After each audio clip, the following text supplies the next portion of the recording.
Hey, it's your friendly neighborhood Spider-Man here, and I'm swinging by the GeekCast radio network.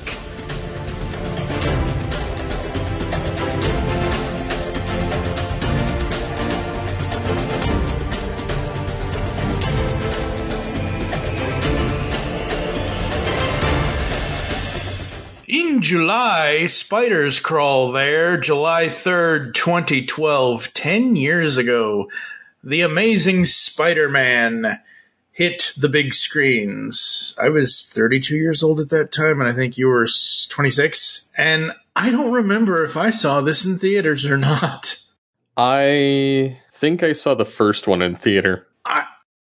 I know I didn't. I know I have not seen the second one until just right before this recording. So the first one, though, I do not remember whether I saw it in theaters or not, and I can't even go back in my movie stub collection to look to see, because I'm pretty sure I didn't see this in theaters. But that's right, folks. You're here inside Studio 2009, only on the GeekCast Radio Network, as we talk about the Webb double shot. How did you get out there? Fire escape. It's 20 stories. Your doorman's intimidating. Tell us a little bit about yourself, Mr. Parker. Not much to tell, really. Peter lives with his aunt and uncle.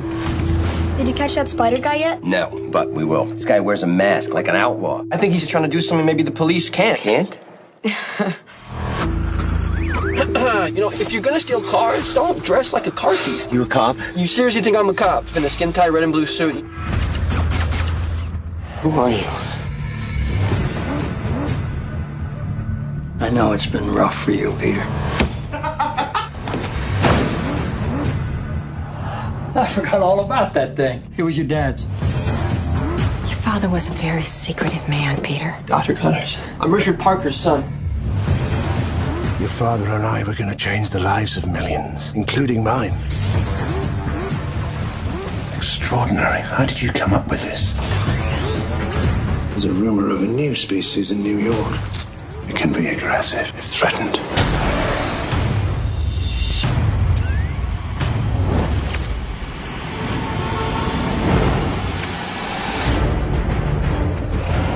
I gotta stop him, because I created him. That's not your job. Maybe it is.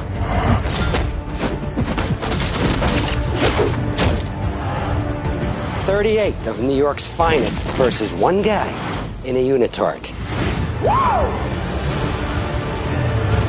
If you want the truth, Peter, come and get it. I am issuing an arrest warrant for the masked vigilante known as Spider-Man. I'm in trouble.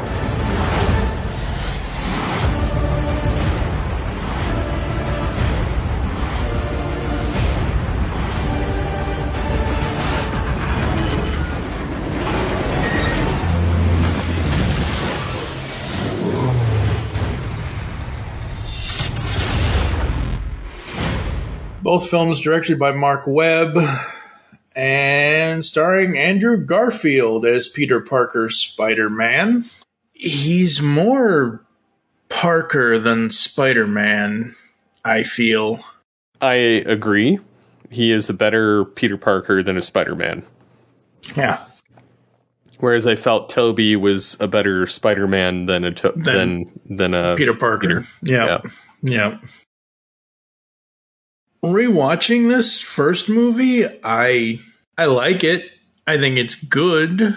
I think it was right in that whole era of, we've always been in an era of we must restart this for everybody and tell the origin story for the non-geeks out there. And that's fine. I don't even know what was going on in 2012 when this came out. Oh, man. And I didn't do that research. Born. Well, there you go. That year. Your oldest, right? Yeah, my first. Yep. Yay, there you go. Steve was a little too busy to watch Spider-Man, folks. No, I saw it in theater. No, I know. But I'm just trying to think, 2012 comic book movies, 2012, Oh, Avengers, duh. Oh yeah, I saw that in theater too. Duh, yeah, I remember seeing Avengers in theaters. I went with Booth Ninja. Yep. I remember you telling us about it, yeah. And yeah, The Amazing Spider-Man. What I like about this one is it tells the origin story, but it tells it from a very different perspective than the classic comic book version. These two movies combine a lot of the old animated series stuff because we start with Richard Parker, Peter Parker's father, and his top secret things with the government and all that and everything else. So you have Richard and Mary Parker, which I thought was a cool way to showing how they died and all that and everything else. I thought that was cool and fun and interesting and a different way to show the origin story. And then we do get the classic of Peter and Uncle Ben arguing, and then Peter lets a criminal go instead of not stop. Well, I mean, it's still the same thing. It's just it's in a convenience store this time instead of the sporting arena than it was in the classics. The one thing I noticed in this movie, I'm pretty sure nobody said with great power comes great responsibility. I don't think it's in there at all. I think it might. I don't know. So this whole plot revolves around Peter finding out that his father worked with Dr. Kurt Connors, and they were doing all kinds of stuff with cross-species genetics. And, of course, this also leads to Oscorp and Norman Osborn and Harry Osborn. And that was the other thing I found interesting with these two films is that Norman, at least in this film, he's alive at one point and then he's not. And then the rest of it, between this film and the second film, it's Harry and Peter. It has nothing to do with the classic Norman Osborn Green Goblin. So I thought that was interesting. Mm-hmm. What else did you find interesting about this first movie? The dynamics plus the fact that he wasn't with an MJ. That's the other classic thing here is this is the Gwen Stacy story. Which was nice to see that angle because they started to do it in Spider-Man 3. Yeah. And then it kind of just bleh, it just blew over. Yeah, it didn't. So seeing it happen here was kind of different. And it wasn't, I didn't dislike the movie. I liked Dennis Leary's character of playing Captain Stacy. Yeah, that wasn't, I don't remember what Captain Stacy was like in the comics because I don't think I've read that far back yet, but that was an interesting casting choice, and it absolutely works. Oh, yeah, he plays that role really well. The other thing that I noticed about this one is something that I'm glad they tackled it here. Mechanical web shooters. Mm-hmm. Yay! Although that's a funny gimmick in the No Way Home. Yep. Yeah, I figured it would be. I mean, that's just an easy way to do that, and it is what it is. Overall I enjoyed this again. I really did not remember seeing this, so I enjoy the story. I love that Gwen automatically there's no hiding it, there's no sneaking around, there's no nothing. It's just she knows she's in on it and it works. Plus she's too smart for it. Well, true. Very, very true. What else do we want to say about what did you think of the effects in this one? Definitely a lot better than the previous Spider-Man trilogy. Yeah. However, the effects wise, great. I did not like the villain, but that was because I just find the lizard to be creepy. Yeah, I kind of agree with you there. And, well, the lizard is creepy, and he was very creepy in this. I mean, even Spidey, regrowing the whole thing in the high school with the tail.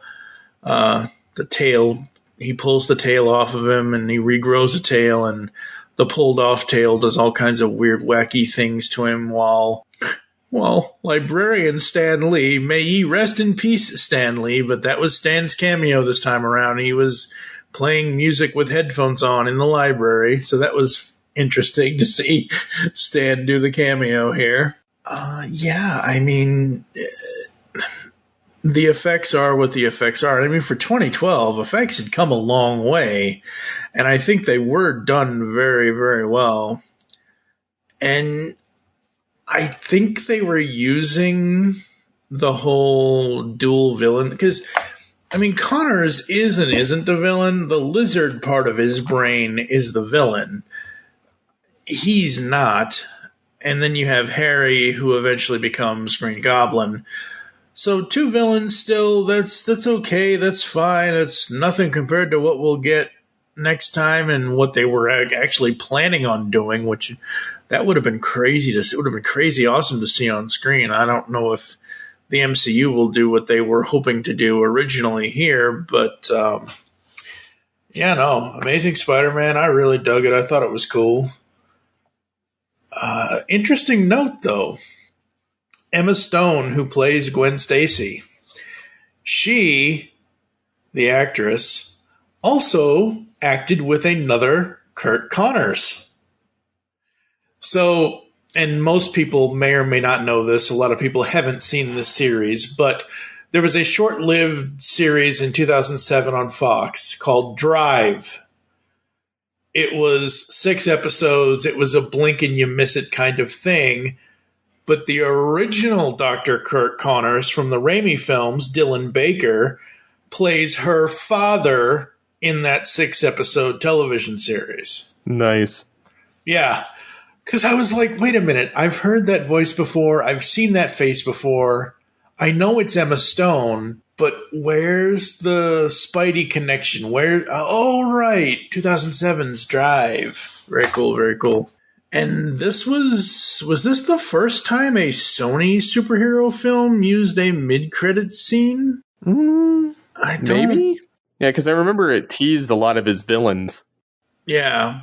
So the mid-credit scene in this is basically Connors speaking with a man in shadows. And this always pissed me off, even in 2012. Because Speaks in Shadows of Peter knows the truth about his father, Connors doesn't know, and demands that Peter be left alone before the man disappears. And even back then, I'm like, that's the mid-credit scene, and they're obviously trying to set up something, but they have not set it up. So yeah, and I'm just kind of looking through here on IMDb, and I do not see "with great power comes great responsibility" under the quotes. I mean, hey, if they don't want to include it, they don't want to include it. And that's the other thing that was cool is the twist up of Uncle Ben's, how he was able, leaving the voicemail instead of being able to actually have a conversation with Peter, which happened in the Raimi trilogy. Anything else you want to say about this one? Anything I missed? Anything that we haven't gone over? I don't think so. I mean, I definitely felt it was more modern movie, just based on effects compared to the previous Spider-Man trilogy. Yeah. And it felt darker. It felt, you had some lighter moments, and to some degree, I would argue that it was better in not only effects, because, I mean, going back to the Raimi trilogy, Spider-Man jumping off the building in the first movie was pretty hilariously bad when he first learned to leap. But here, it felt more like a movie instead of more real, if that makes any sense. Yeah. Whereas the Raimi trilogy felt more like real life with Spider-Man. And this felt more like just a blockbuster movie. Yeah. I think it's more of, because again, you have to switch up this, like, you can't just cut and paste, because they weren't trying to tell. I mean, they have all the classic story bits in there with Uncle Ben and Aunt May and all that and everything else, but like I said, there's no MJ, there's Gwen instead, and Gwen knows, as she should, and all that. And I found the cast of this one really interesting, though. Like, I completely forgot Mama Gump, Sally Field was May Parker in this. And Martin Sheen as Uncle Ben. I did not remember that at all. And I didn't have a problem with that casting, or with Gwen, or with Captain Stacy, or even to some degree Andrew Garfield bothered me, but not for the reasons you might expect. Like not because it wasn't Toby, but because it was just a different rendition, so I wasn't sure what to expect. Yeah. But looking at like the Oscorp, mm-hmm. You know, Harry Osborn and Norman, just didn't really do it for me. Well, and again, I mean, Harry, I can see why. It's not exactly an Oscar performance. I will give it up to Norman a little, seeing as how they had him on his deathbed here. That is actor Chris Cooper. Chris Cooper was the guy who was in and I am speaking slowly because I'm trying to remember what the hell. I know he was in Great Expectations, but there was a movie series that he was in that he was in Muppets. He was the evil dude in the Muppets with the Maniacal laugh. Maniacal laugh. Maniacal laugh. Maniacal laugh. It's that guy. Oh. Yeah. So with Nedley or whatever the Muppet's name is, he played the evil theater owner in the Muppets. But there was another movie where I believe, was it the Bourne films? I think he was in one of the Jason Bourne films. I'm just trying to think of movies that you would know that I know that he's been in. Andrew Garfield as Pete is great. I just don't think the best Spider-Man scene he had in this film is that very first guy he catches, the criminal, where he's like webbing him up and doing the web shooter thing to him against the wall. And then he's like, oh, here, shut up. And he, webs his mouth. I think that was his best Spidey stuff. Yeah. The rest of it, it's all Peter Parker. And I agree. I really, before this, the only thing I had ever seen Andrew Garfield in was The Social Network with Jesse Eisenberg as Mark Zuckerberg, and he played Eduardo Saverin. So this is the second film that I had seen him in at the time. Amazing Spider-Man 2012. This actually came out 2 months after The Avengers. The Avengers hit on May 4th. So the Avengers took Spider-Man's May the 4th be with you slot. That's funny. All right, we're going to take a quick break and come back with The Amazing Spider-Man 2 after this. Like science fiction? Of course you do, or you wouldn't be listening to the GeekCast radio network. Well, the Marc Who 42's Universe podcast is an award-winning sci-fi radio show that's been around for over 10 years.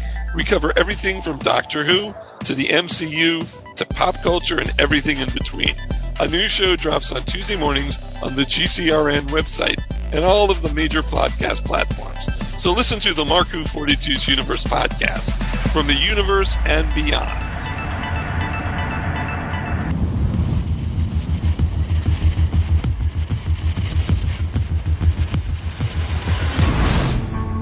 Every day, I wake up knowing that the more people I try to save, the more enemies I will make. And it's just a matter of time before I face those with more power than I can overcome. I'm so sorry, I'm late. I had a traffic thing. Did your traffic jam have anything to do with being, I don't know, shot at by machine guns? Yeah. Oh, that was implied. I was implying that. Peter Parker, Harry Osborn. You're gonna want to see this. Oscorp. Get you Under surveillance. Why? Isn't that the question of the day? There's something you're not telling me, Aunt May. I once told you that Secrets have a cost. The truth does too. My name is Richard Parker. I have discovered what Oscorp was going to use my research for. I have a responsibility to protect the world from what I know they're capable of. What is all this? The future. We literally can change the world. What about Peter? Not everyone has a happy ending.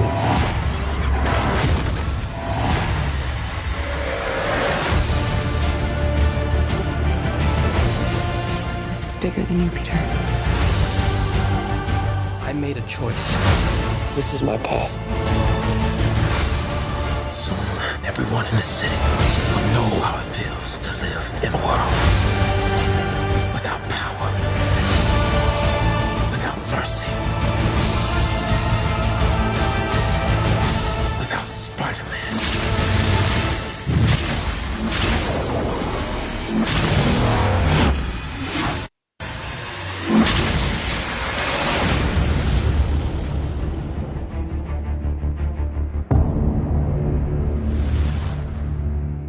All right, we are back, and it is time for The Amazing Spider-Man 2.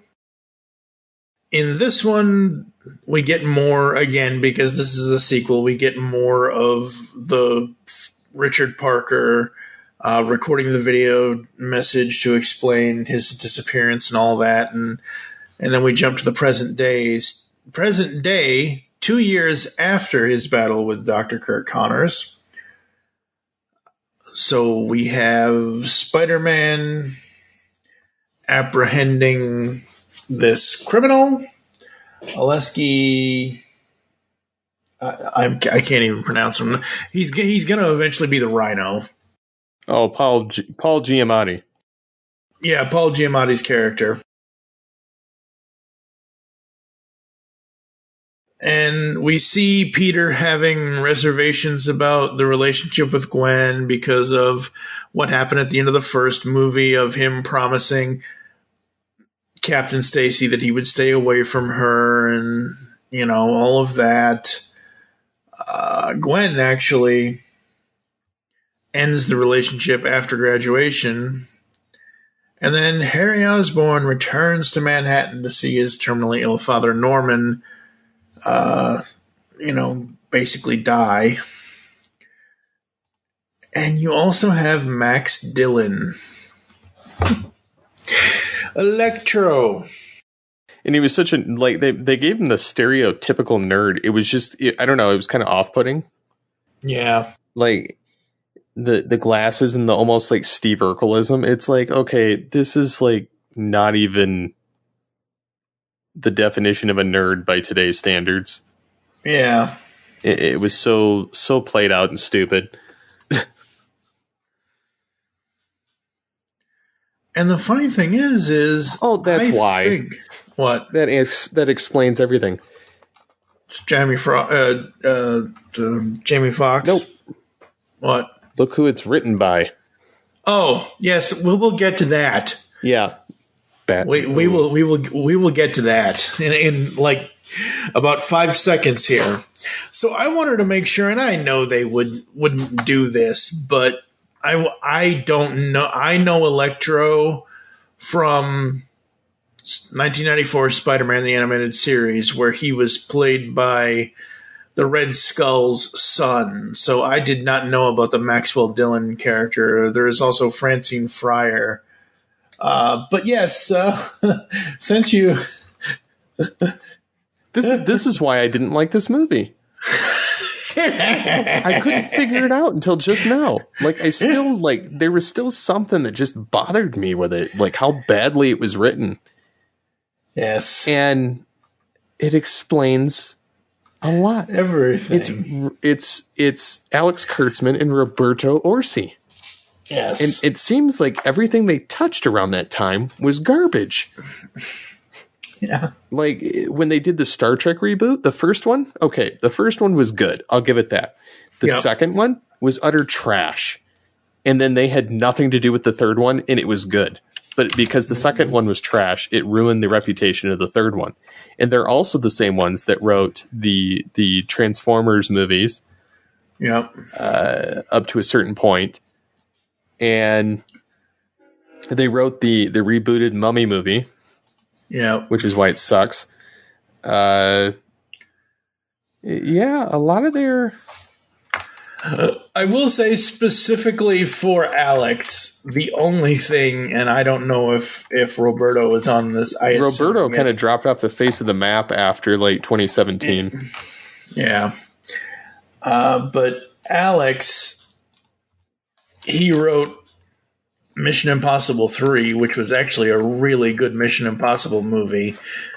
And then the first Transformers, and then obviously, like you said, Star Trek. And he did Revenge of the Fallen, The Cowboys and Aliens, and it was the same guys partnered together until 2017, and then they split. Yep. And some of those movies that they have on their credentials, okay, I liked Eagle Eye, I liked the Island, I liked the first Star Trek and the first Transformers, but other than that. Now You See Me was okay. I didn't mind that. Yeah, I like Now You See Me. I like both of those. But Kurtzman, funny enough, he's got his hands in the Star Trek pie. Oh, yeah. Which is why I don't really like any of the new stuff. Well, that kind of explains to me now, because you're the Trekkie, I'm not. That should be established on this show if it hasn't already been already. And, like, I'm scrolling down Wikipedia and I'm like, oh, no wonder Steve doesn't like any of the Discovery and this is the funny thing, though. Discovery is terrible. Like, he's director, writer, executive producer, creator. Yeah. The short treks, didn't much care for those either, but he didn't write them all or direct them all. Right. Picard, he didn't write them. He's the executive producer, but the show was still pretty crap. And Strange New Worlds, he actually doesn't have anything to do with it, even though it says writer and everything. It was created by the other guy. And he's the executive producer, but he actually is executive producer only on Lower Decks and Prodigy, which are animated, and those are the best ones. Yep. So, I mean, and yes, Transformers Prime was good for what it was, but again, I feel like the animation stuff fared better with them at the helm than any of their live action stuff. Their live action stuff is absolute garbage.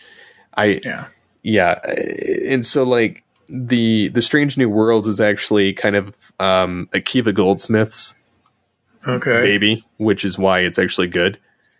He wanted to get back to episodic Trek, and he was kind of listening to the fans, and he has an in with CBS Paramount, and so that's created by him, Kurtzman, and then this Jenny Lumet, which I don't know who that is, but anyways, Akiva wanted Strange New Worlds, which is why that's the only bearable to watch live action Trek show. Yeah. But yeah, I don't know. I'm pretty much anything Kurtzman touches, I just have this bad taste in my mouth automatically because I know that he's going to bastardize whatever it is. I've been rewatching Alias because Alias is one of my favorite shows, and Alias had other writers besides him on it. So, but just that whole thing, like that's my one J.J. Abrams thing that I absolutely love all the way through all 5 seasons of it. But yeah, so back to this film. Yes, back to this film. I didn't mind Jamie Foxx. I really didn't like the Goblin. Yeah. It was an interesting take, but I really didn't like it. Paul Giamatti was kind of a cliff note, to bookend it. Yeah. And, okay, I actually would have preferred more of him and less of Goblin or less of Electro. What I like about this film is what it tries to set up. It tries to lead them into the Sinister Six. I think that was a good, yes, have the Electro story. I liked that those were all experiments of Oscorp. Yeah, exactly. And I liked the angle of Richard Parker and his, his whole scientific, his whole science aspect, and then, basically infusing Peter with having the specialized blood that's only tailored to that spider. Mm-hmm. That he's the only one that was able to partake of it. That's the other interesting thing that they did with this film and the first film, is that at first I thought they were just going to straight copy the title sequence from the Sam Raimi trilogy. They don't. Nope. And I like that. But with these spiders and how the discovery of what Richard Parker was working on, I like all of that visual. I like that kind of spiders frozen in time kind of visual thing. And yeah, the one thing I noticed that he doesn't have in this, like, yes, he has super strength, he has fast reflex. They don't say anything about spider sense.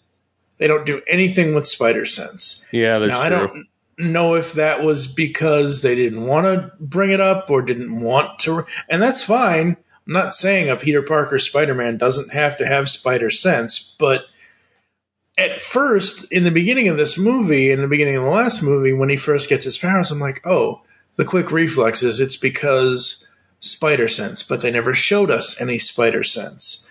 So I'm like, okay, then maybe he doesn't have the spider sense, and that's fine. Like I said, I like the mechanical web shooters. I like how much this one reminds me of episodes of the old 90s animated series. Because of hello, Sinister Six, right there. You got it right there. It's on the cusp of being a thing. And then it went away. Yeah, sadly. The Electro thing. It was goofy. I liked how they did play into the music with the sound, with the electrical aspect, which was nice. But other than that, I didn't really care for him. Yeah. I didn't find, like, first of all, Max is more self-deprecating than I am on my own self half the time. Like, you hear me say every episode, I'm a 14 years of crappy podcasting from TFG1Mike. And I know it's technically not true, but like this guy, this character, and I don't know if he's always been this way in the comics and whatever else, but like, he's like, oh, you noticed, like, he goes from being so negative about himself to, oh, Spider-Man saved me. We're now best friends. I must stalk Spider-Man. Don't go from one extreme to the other. Like, come on. But I just couldn't connect with his, like, I'm so glad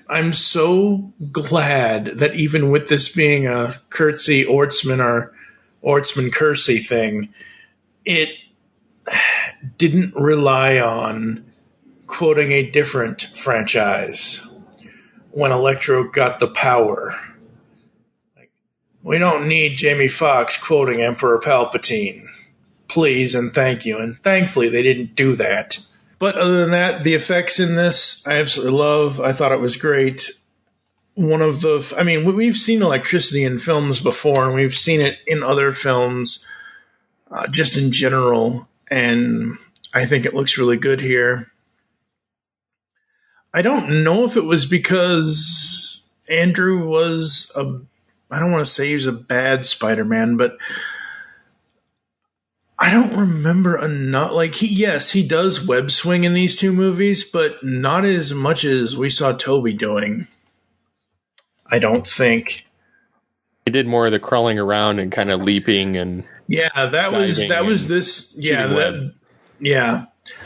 Okay. So what they did was they took. Yes, he does do web swinging. I'm not saying he doesn't.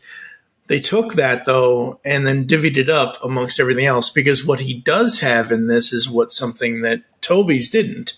Impact webbing. I love that. Where he just shoots little web balls at you and they explode, sort of. So instead of just webbing somebody up, you create this web ball, just shoot it right at him. Bing, bing, bing, bing, bing. Just absolutely love that one. Overall, it's not the worst Spider-Man set of films. It's just different. That's all it is. And there are plenty of things to like and dislike about these two films, just as there were plenty of things to dislike in part one when we talked about the Toby films. Yeah, and I didn't like how they killed Norman? Gwen. Oh, yes. Oh, God. That was so like heartbreaking to watch. You mean her father? Or did she die too? She died too. She died because... Oh, that's right. Yeah. That's Goblin. right. Yep. Yeah. Oh, right. Friggin' Harry. That's right. I just watched this a day or two ago, folks. My memory is mush. I watched it 2 months ago. But yeah, I was like, oh, that's horrible. And then he has to like live with it, and like so like he's you could feel the depression. Yeah. Oh yeah, Gwen's death. Yep. So that's what I like. I don't like the fact that the character died, but it showed him having to deal with a real trauma. With the plot point and trauma, with him being guilt-ridden and depressed over her death, Peter ends his career as Spider-Man. And until he sees, a little boy going up against the Rhino, and then he's like, I can't let this kid do this. I loved that scene. He's like, all right, I got it. I can take it from here. I love that. That was a great ending. And then he used the manhole covers and went after the Rhino. Yep. And then it ended. Yep. But we'll talk about that when we get to it, but he was able to redeem himself. Yes. Later. Yes. Yeah, we'll talk about that in a month or so, I think, at this point. So let's see. I think we are going to rate both films. What would you rate the first one, 0 to 5? I would give it a 4. Okay, I am also going to... I'm trying to think. I'll give it a 4 too. I was going to take a half point off because Lizard just kind of... like the whole limbs coming off thing kind of creeps me out. But I'll give it a pass on the other aspects. Yeah. Because the rest of it was good.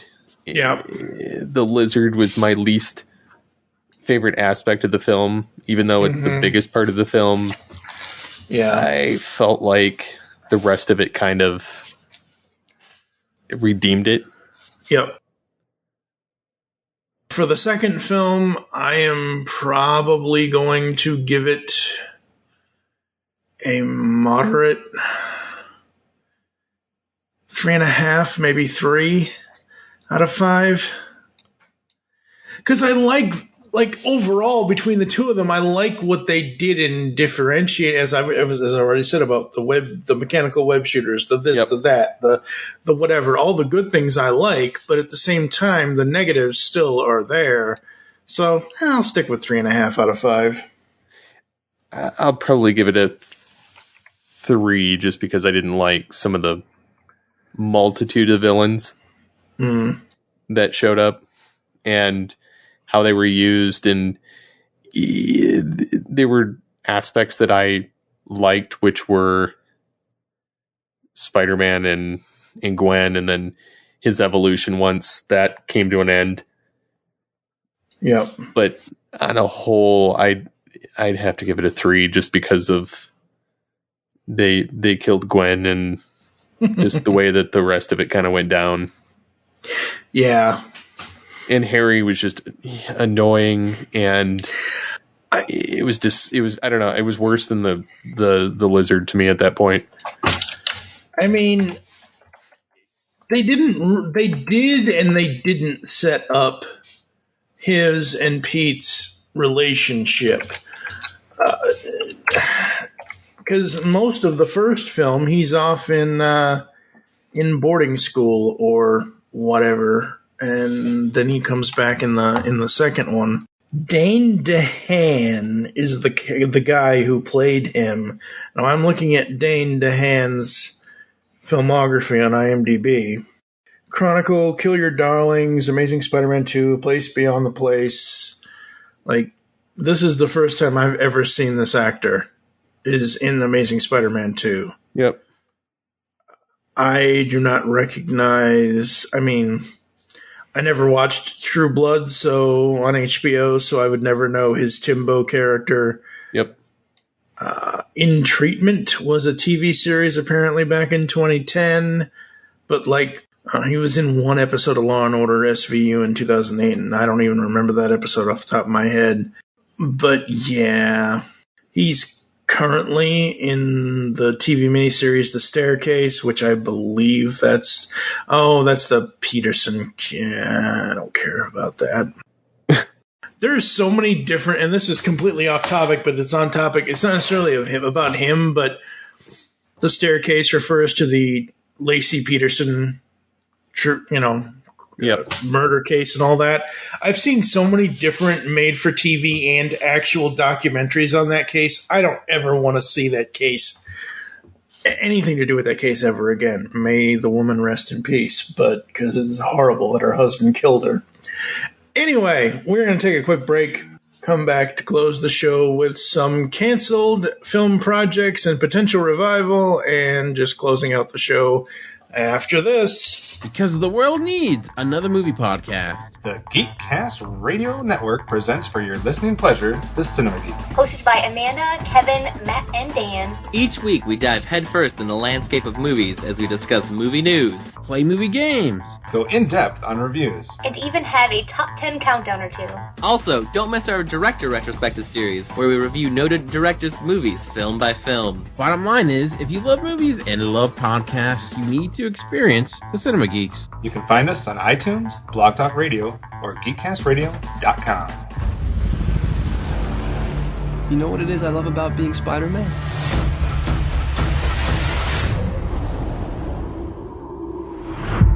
Everything. On the Simplistic Reviews podcast, we talk movies. We talk TV. We talk... Hello, Julie, what the heck are you doing? Trying to make our spots sound more exciting by adding explosions. Yeah, I'm pretty sure you could have got the point across with sound effects, not the real thing. Car. Download the show on iTunes or at simplisticreviews.blogspot.com. I'm sure your insurance company will cover that. No, they won't. No, they probably won't. We are back here inside Studio 2009. The Amazing Spider-Man, the Marc Webb double-shot directed films. There are a lot of good things, and there are plenty of things that I probably won't watch these films again in a long time, if I ever do. These are not...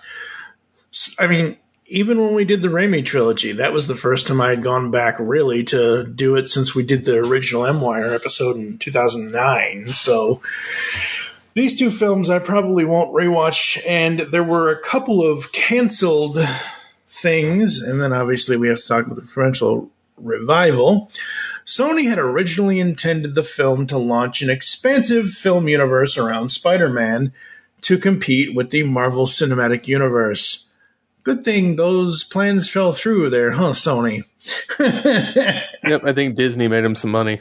The third film was supposed to have a potential release date of June 10th, 2016, and Kurtzman and Orsi, along with Jeff Pinkner, were returning to write on a fourth film with a release date of May 4th, 2018. So we would have had Spider-Man films all throughout the 2010s if this had happened.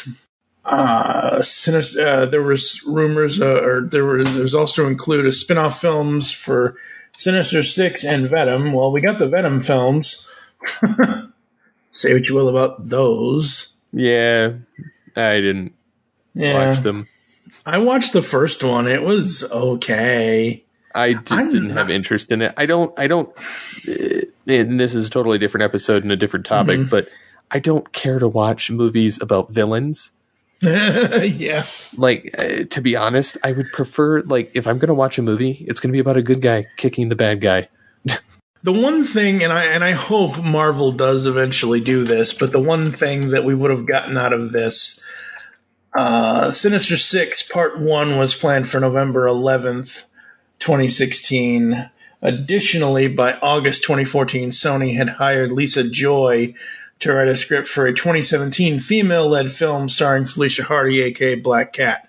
I would love to see a Black Cat film, because technically she isn't really a villain. She's kind of an anti-hero. Yeah. So yeah. And then obviously the MCU with what's coming up next month with us getting into part 3 in our Summer of Spider-Man finale with the Tom Holland films. Marvel Studios and Sony Pictures co-production Spider-Man No Way Home released in 2021 and all that. And there have been a bunch of things following the events of ASM2 and No Way Home. One who is he's still haunted by his inability to save Gwen Stacy from her fall and ends up obviously saving MJ in No Way Home. So here's hoping that, whatever they end up doing in the Marvel Cinematic Universe, who knows, we may get a Sinister Six film. I think that's their plan. Because I could be, I don't know. When I saw because again, I did not remember, I know you guys or somebody covered, I know Kevin and Dan and there were 3 shows that covered that release. Really, I don't remember watching Amazing Spider-Man 2 for that podcast, for those releases. So when I was watching this again and I saw all the Sinister Six stuff, and I'm like, oh, well, for 2014 standards, this all looks great. Seriously, let's see what it is in 2024 or 2028 or whenever it happens, if it happens. All right, folks, that's going to do it for us here inside Studio 2009. Where can people follow you on social media, sir? They can find me on the Twitters at SCP21. I am also on Twitter at TFG1Mike. You can also follow at GeekCast Radio and ITS Studio 2009, all one word on Twitter, as well as going over to geekcastradio.com to check out all of our content, potentially, in the coming months and in the coming year. Geekcastradio.com is going to get a giant, I hope, facelift, folks. So, we're going to play it by ear, but yeah. What are we at? 13 point? Yeah, it's 13.0 now, because this year, June 1st, June 1st probably in the past by now, but June 1st is our 13-year anniversary of the network. So, 13, we got to be spooky. Yeah. Oh God, I'm losing it, folks.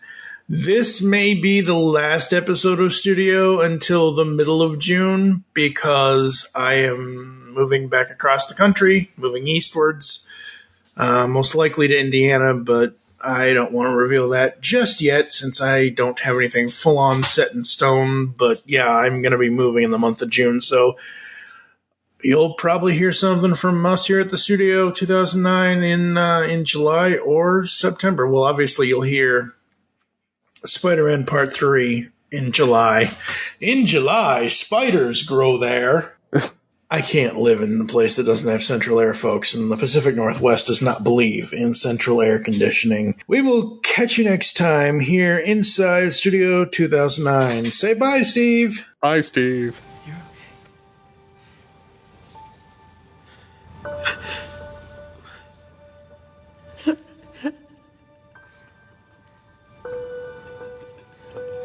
Stay with me, stay with me. Stay with me, stay with me. You stay with me.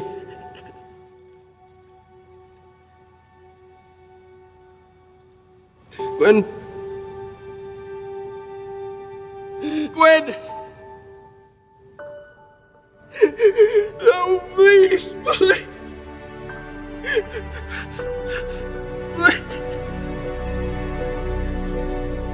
Oh, hey! I got something! Since 2009, we have been the premier cartoon podcast here at the GeekCast Radio Network. We are ToonCast. From taking you beyond the cartoons we grew up with to seasonal saucy toon talk, and now we get the origins of toonsters everywhere as we ask guests 30 questions about their cartoon watching experiences, plus so much more. ToonCast is back. Join me, TFG1Mike, and the rest of the GCRN crew as we give you all the toon talk you will ever need, only on the GCRN, and wherever you consume your podcasts. We are beyond good, beyond evil, beyond your wildest imagination. We are all tunes all the time here on ToonCast. Yeah. Hey, Spider-Man. I knew you'd come back. Yeah, thanks for stepping up for me. You're the bravest kid I've ever seen. I'm gonna take care of this jerk. You go take care of your mom, okay? All right, get out of here. Go. Go.